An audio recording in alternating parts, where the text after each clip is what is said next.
Hello everyone and welcome to Blaugrana Everything, and welcome back to the channel and a match review as we look at how FC Barcelona absolutely screwed up the opportunity to go top of La Liga as they suffered a shock 2-1 defeat at home to Granada. Granada recording their first ever victory at Camp Nou, a ground where they have previously never won a point, in what ended up being a seriously nerve-wracking game that ultimately ended in dejection. Barcelona bottled a 1-goal lead to ultimately lose to the team with the worst defensive record in La Liga.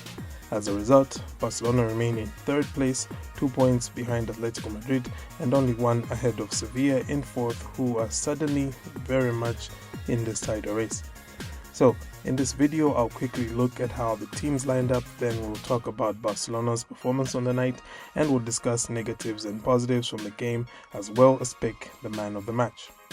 A quick reminder to hit like and subscribe if you're enjoying this video so you can stay up to date with all the coverage of all things Barcelona on this channel.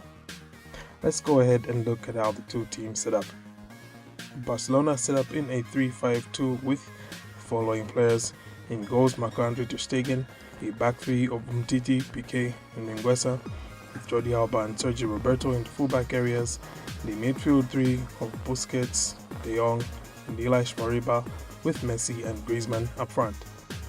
Talk more about the team selection later. Granada though set up with a 3-4-2-1 formation with the following players. In goal, Escandel, a back three of Perez, Sanchez and Diaz, with Folque and Kini in the fullback areas, the midfield two of Eteki and Herrera, with Suarez, Marquez and Roberto Soldado up front. Let's now briefly look at how Barcelona performed in this game. Barca were in control from the start, dominating possession and doing a great job of stopping Granada from bringing a threat on the counter-attack. The visitors defended with intensity and committed a lot of tactical fouls to try and break up the rhythm, which worked to a degree as Barcelona struggled to create real chances in the first 20 minutes. Then, Lionel Messi and Antoine Griezmann combined beautifully inside the box, for the captain found the bottom corner and Barca had the lead. Blaugrana improved after scoring, pressing higher up the pitch and recovering the ball in dangerous positions. Messi almost had a second, but Escandel made a great save, and Messi then had 2 other dangerous shots blocked by the Granada backline to stop him from getting what could have easily been a first half hat-trick. At halftime, Barca were dominant and deservedly ahead, but the lead was slim and they still needed to keep the foot on the gas to finish the job in the second half. They started the second half well, with Sergio Busquets running the show. He did turn in quite an excellent performance, I should say, and he had some excellent passes, and the midfield as well were making great runs into the box. Griezmann and Sergio Roberto had 2 big chances, but shots didn't hit the target, and after an hour I started to feel like Barca could pay for all those missed opportunities. And pay they did in a big way. First, it was Marquez who took advantage of a mistake by Oscar Mingueza and some sloppy defending by Sergio Roberto to find himself one-on-one with Marc-Andre ter Stegen and score the equalizer. 3 minutes later, Koeman was given a straight red card for dissent, and 15 minutes after that, Molina headed home a cross from the left and Barca had fallen apart at home.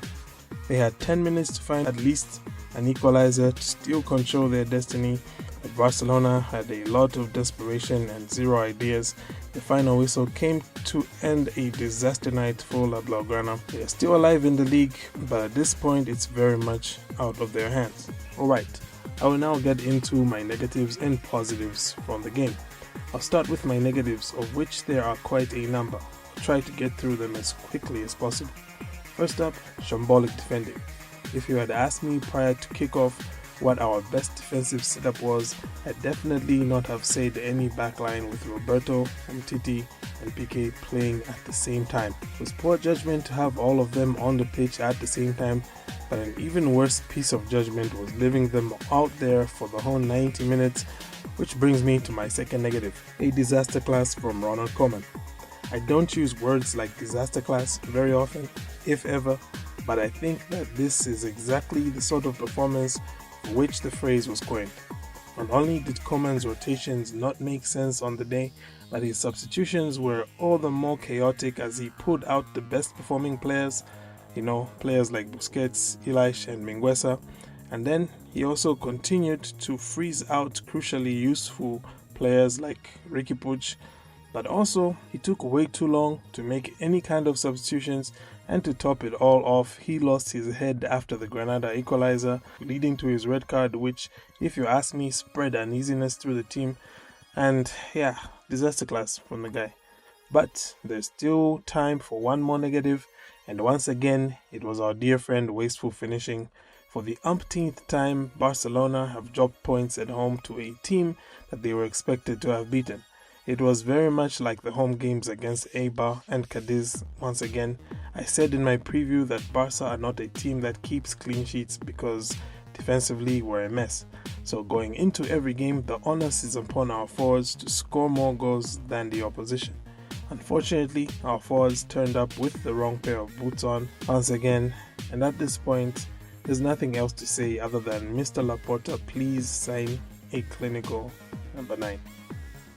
With that said, I'll now talk about the one positive from Thursday night, and that was, in my opinion, the fact that some of these players have now put the final nails in the coffins of their careers at Barcelona. It was perplexing enough why they started, but if you're going to get exposed by Granada so easily, then why should you keep getting regular minutes? With all that out of the way, let's now talk about the man of the match. And there's really only one player who stood out for Granada for me tonight, and that was Darwin Marquis.